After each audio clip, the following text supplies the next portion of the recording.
एक बच्ची थी रमा, शिव भक्त थी, बूढ़ी दादी थी। बूढ़ी दादी के साथ वो रमा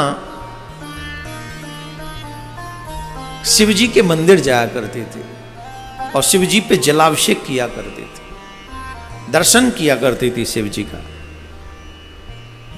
अभिषेक करती थी, दर्शन करती थी, कीर्तन करती थी। जहां शिव की कथा होती थी वहां बैठ जाती थी। गांव के लोग कहते थे इसे रमा कहें कि उमा कहें, जैसे उमा महादेव से प्रेम करती है, भक्ति करती है, वैसे ये भी करती है। बहुत सुंदर है।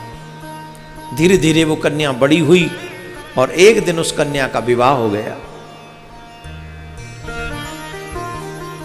उस कन्या का विवाह हो गया और जब उस कन्या का विवाह हुआ रमा का, तो पहले तो उसका पति उतना भक्त नहीं था, पर धीरे धीरे रमा की स्थिति को देखते देखते वो भक्त हो गया। वो भक्त हो गया, उसके एक बेटा हो गया।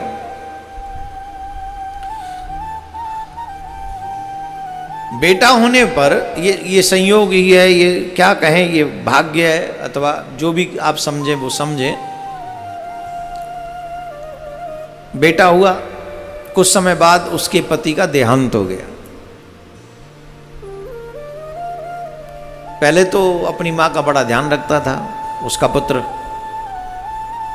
बहुत ध्यान रखता था। फिर मां ने जैसे तैसे करके अपने पति के चले जाने पर भी बड़े रात दिन मेहनत कर करके अपने बेटे को पढ़ाया। बच्चे लोग ध्यान दें, तुम जो हो ना वो अपने आप से नहीं हो, तुम्हारे माँ बाप ने तुम्हें यहां तक पहुंचाने में बड़ी मेहनत करी है। मैं बार बार कहता हूं कभी अपने माँ बाप का दिल मत दुखाओ। माँ है ना, माँ, उसी में भगवान समाया है, उसमें ईश्वर समाया है। अपने मां को दुख क्यों दे? वो बच्चा ही क्या जो अपने मां बाप को दुख दे।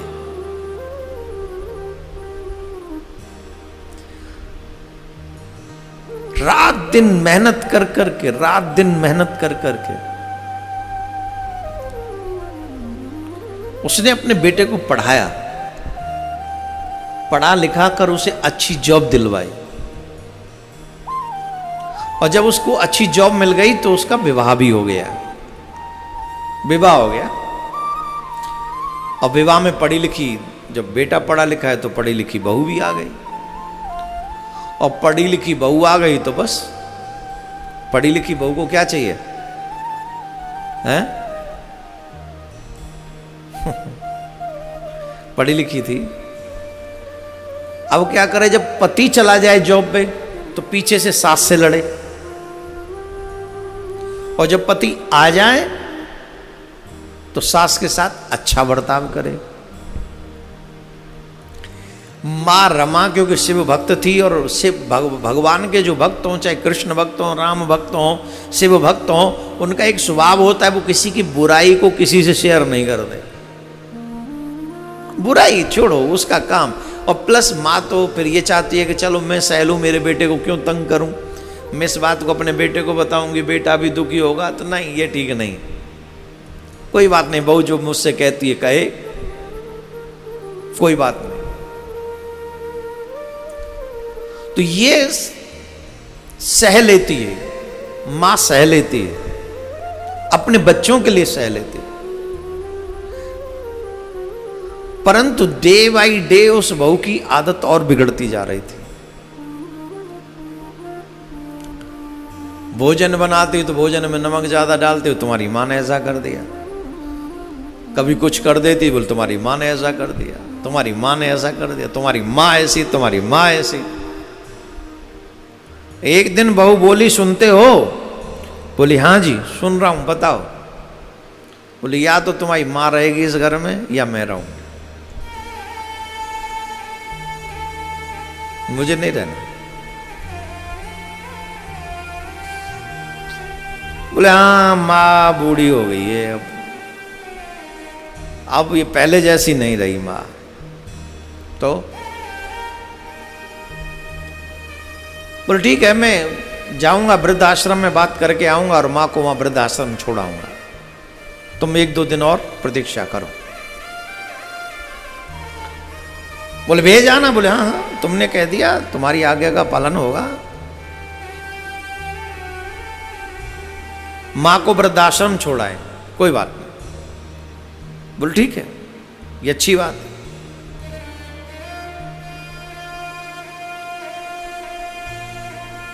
ये बात मां ने सुन ली, ये बात मां ने सुनी। अपने कमरे में गई, दरवाजा बंद किया और अपने पति के चित्र के सामने, वहीं शिव जी का भी दर्शन कर रही थी, पति के सामने पहुंची और पति के सामने पहुंचकर कहने लगी, सुनते हो, हमारा बेटा बड़ा हो गया है, हमारा बेटा बड़ा हो गया है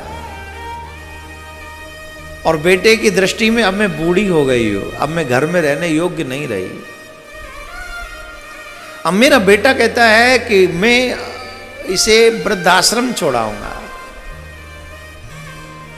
आप होते तो मैं आपके साथ कहीं भी चली जाती, अकेली कहां जाऊं।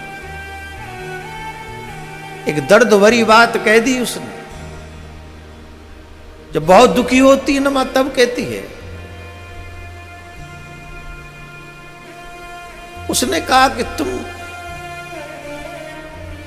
अकेले क्यों चले गए, मुझे भी ले चलते, तो आज ये दिन न देखना पड़ता। रो पड़े, रो पड़ी हो।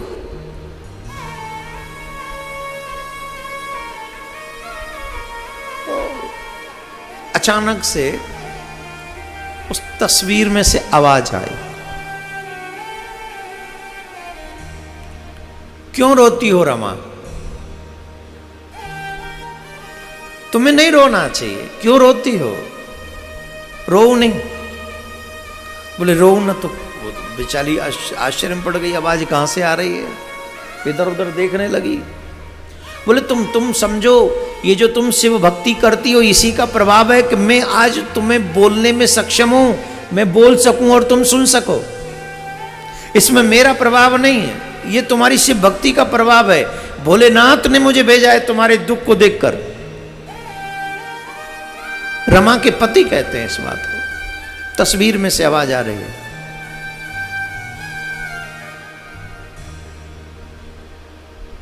तुम्हारी भक्ति को देखकर भोलेनाथ ने मुझे भेजा है यहाँ।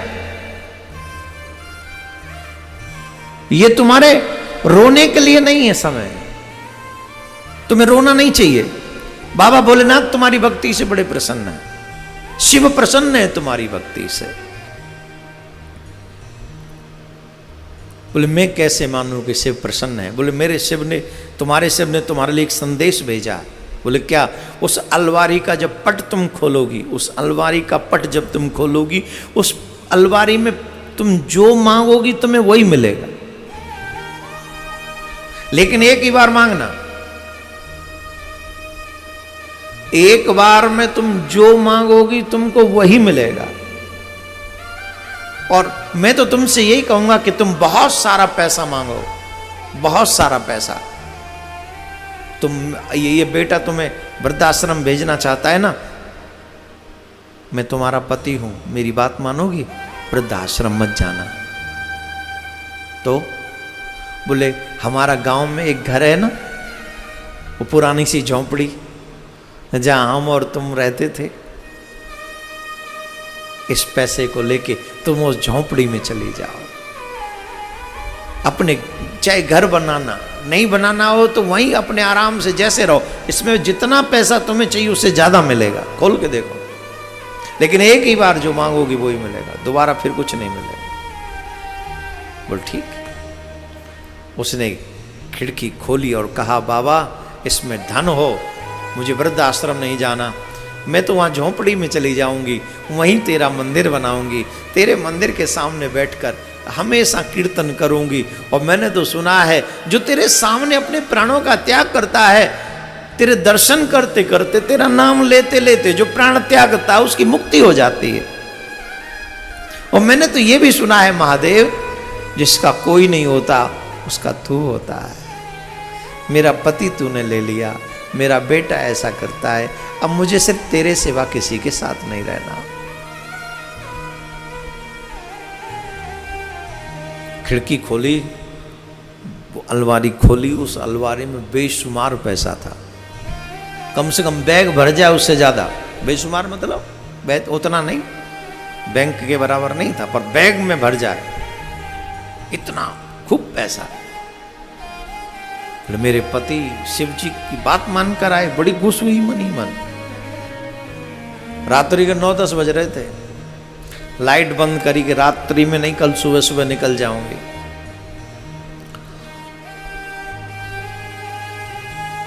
बैग में पैसा भर रही थी, उसकी बहू देख रही, ये क्या कर रही है रात में बुढ़िया, अभी तक जगी हुई है, बुढ़िया सोई नहीं है, बुढ़िया अभी तक सोई नहीं है। सोचा तो कमरे में धीरे धीरे घुसी, देखा बुढ़िया नोट संभाल रही है, नोट संभाल रही है। अभी उसको ये भी पता था मेरे पास तो इतने नोट थे ही नहीं। दौड़ी दौड़ी गई, सुनते हो सुनते हो सुनते हो, हम नहीं जानते थे तुम्हारी माँ ऐसी है। बोले क्या हुआ?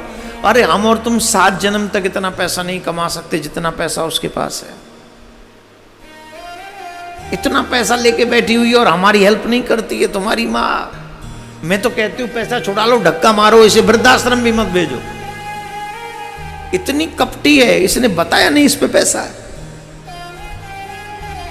बेटे ने कहा तुम ऐसे मत कहो, सुबह जब मैं वृद्धाश्रम छोड़ने जाऊंगा तो मां से मैं किसी भी तरीके से वो बैग ले लूंगा, तुम अभी कुछ मत कहना मां से। बोल ठीक। सुबह हुआ, दूसरा दिन हुआ, दूसरे दिन जब भोर हुआ तो उसका बेटा, जो माँ का बेटा था, वो किसी कार्य से बाजार गया सामान सूमान लाने कोई, और ये इसकी नजर वहीं थी रमा पे, बैग पे। तो ये पहुंच गई अपनी सास के पास और सास से लड़ने लगी, कहने लगी पैसे रखती हो, हमारे को देती नहीं हो, पूरा यहीं संभाल के रखी हुई हो, अपने बेटे की सहायता नहीं कर सकती हो, और न जाने क्या क्या, तुम ऐसी हो तुम वैसी हो, आज देखती हूं तुम्हें वृद्धाश्रम हमेशा के लिए भिजवा दूंगी, तुम्हारी शकल तक नहीं देखूंगी। इतने में बहू का फोन बजा, फोन बजा और फोन पे कहा, जो कहा वो सुन के जो बहू थी उसके हाथ से फोन छूट गया। सास ने पूछा क्या हुआ क्या हुआ, कुछ तो बोलो कुछ तो बोलो। वो चीख चीख के रोने लगी और कहने लगी तुम्हारे बेटे का एक्सीडेंट हो गया, बाइक से गए थे, ट्रक से एक्सीडेंट हो गया, हॉस्पिटल से फोन आया है, बुलाया गया।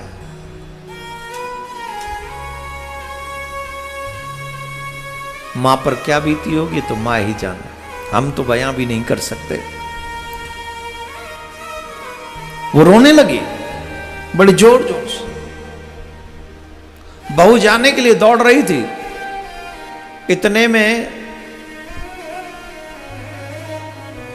मां वो बैग लेके पैसे वाला उस अलमारी के पास पहुंची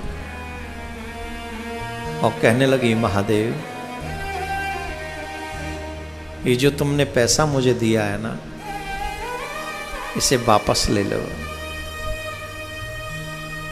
मुझे ये पैसा नहीं चाहिए। अगर मेरी भक्ति से आप थोड़े भी प्रसन्न हैं तो कृपा कर दो मेरा बेटा ठीक हो जाए। ये मां किसके लिए प्रार्थना कर रही है? जो बेटा वृद्धाश्रम भेजने की तैयारी कर रहा था, जो बेटा वृद्धाश्रम भेजने की बात कर रहा था अपनी मां को, वो मां अपने बेटे के लिए कह रही है कि ये सारा पैसा जो तुमने भेजा है ना, ये रख लो अपने पास, और मेरे बेटे को कुछ नहीं होना चाहिए, मेरा बेटा सुरक्षित कर दो। आपसे हाथ जोड़ के प्रार्थना करती हूं। अलमारी में पैसा रखा और पैसा अदृश्य हो गया। दौड़ी दौड़ी गई बहू के साथ मां अपने बेटे के पास हॉस्पिटल में, और जब हॉस्पिटल में पहुंची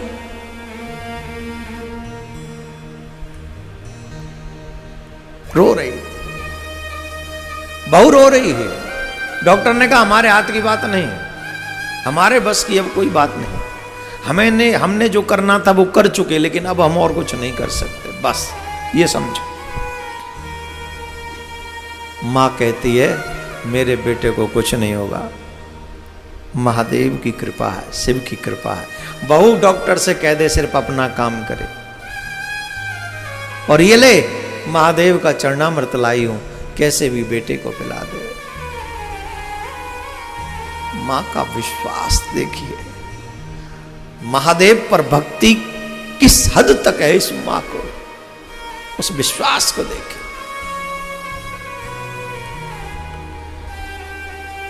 जाके महादेव का वो चरणामृत उस बेटे को पिलाया, एकदम से ऐसा बिजली सी कौंध गई उसके शरीर में, मानो यमलोक से मां की ममता और शिव की कृपा उसे वापस खींच लाई, वापस खींच लाई, वापस आ गया। इसीलिए तो कह रहा हूं शिव आराधना करो। जो इस ब्रह्मांड में तुम्हें कोई नहीं दे सकता, वो तुम्हारा महादेव तुमको देगा, तुम्हारा शिव अरे तुम बहुत धनवान लोग हो भाई, तुम्हारे ऊपर साक्षात महादेव की कृपा, तुम्हारे इष्ट की कृपा, कृष्ण की कृपा है। अंदर जो अविश्वास की राख जमी है उसे बाहर निकाल के फेंको। जब इस अविश्वास की राख को बाहर निकाल दोगे तब तुम्हें पता चलेगा कि तुम कितने धनवान हो, तुम कितने सौभाग्यशाली हो।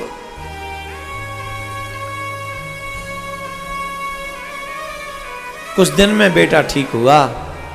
मां महादेव के सामने नित्य इसी मंत्र का जाप करती है। आप सब इसी मंत्र का जाप कीजिए, अपने घरों में इस मंत्र का जाप कीजिए।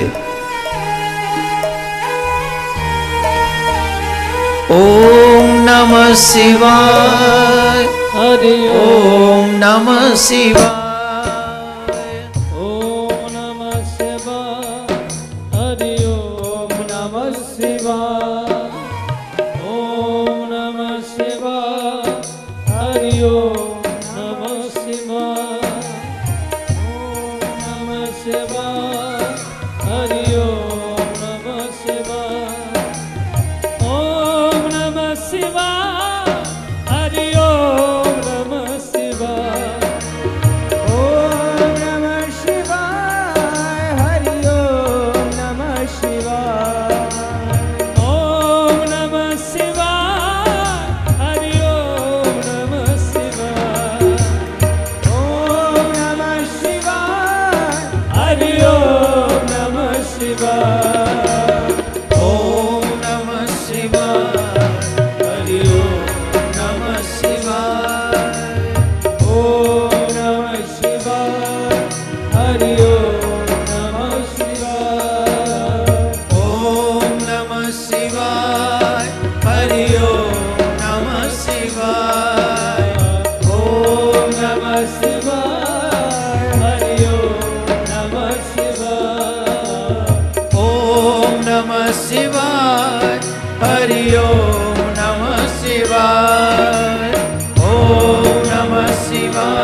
नमः शिवाय, हरि ओम नमः शिवाय, हरि ओम नमः शिवाय, हरि ओम नमः शिवाय, हरि ओम नमः शिवाय, हरि ओम नमः शिवाय, ओम नमः शिवाय, हरि ओम नमः शिवाय, ओम नमः शिवाय, हरि ओम नमः शिवाय।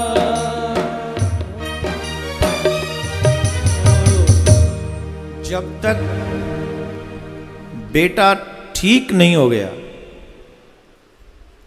तब तक मां महादेव के सामने बैठकर इसी मंत्र का जाप करते रहे, इसी मंत्र। और उस मंत्र का फल है वो मिला उस मां को। बेटा कुछ दिन में ठीक होकर हॉस्पिटल से छुट्टी होकर वापस आया। ये वो बेटा है जिसको डॉक्टर ने कह दिया था आई एम सॉरी, अब हम इसकी कोई हेल्प नहीं कर सकते। वो बेटा मां की सच्ची प्रार्थना के बाद ठीक होकर घर लौटा। जब बेटा घर लौटा, मां ने देखा, मां बड़ी प्रसन्न हुई, बड़ी प्रसन्न हुई। 1-2 दिन और रही और मां ने बैग उठाया और अपने बेटे से कहने लगी, बेटा तू मुझे वृद्ध आश्रम छोड़ने जा रहा था, मैंने निश्चय किया है, क्योंकि तुम्हारे यहां रहने से तुमको तकलीफ होती है, इसलिए मैंने निश्चय किया है कि मैं यहां तो नहीं रहूंगी पर वृद्धाश्रम नहीं जाऊंगी। तेरे पिताजी ने और हमने एक झोंपड़ी में अपने जीवन की शुरुआत की थी, अपने गांव में, वहीं जा रही है। प्रसन्न रहना, अपना ध्यान रखना। और हां, वो जो बैग में पैसे थे ना, वो जिसके थे उसको दे दिए, उसके बदले मैंने तुझको मांग लिया, खुश रहना।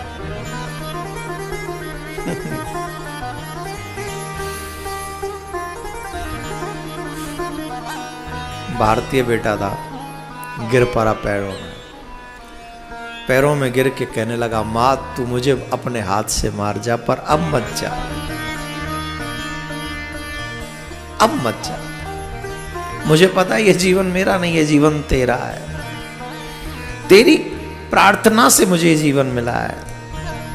मैं अधम हूं, मैं सपूत नहीं, मैं कपूत हूं, पर मां तू तो मां है ना, अपने बेटे को क्षमा कर सकती है ना, कर दे मां, अपने बेटे को क्षमा कर दे, अब आगे ऐसा कभी अपराध नहीं करूंगा। मां कितनी देर नाराज रहती है। प्रसन्न हुई और शिव की कृपा से पुनः वो परिवार प्रसन्न रहने लगा, आनंद में रहने लगा। बेटा बहू जो गलत रास्ते पर जा रहे थे, कुमार्ग पर जा रहे थे, वो मां की भक्ति ने, सच्ची शिव भक्ति ने उन बच्चों को भी सुमार्ग पर ले आई। ऐसी है ये शिव की आराधना, ऐसी है ये शिव की कृपा।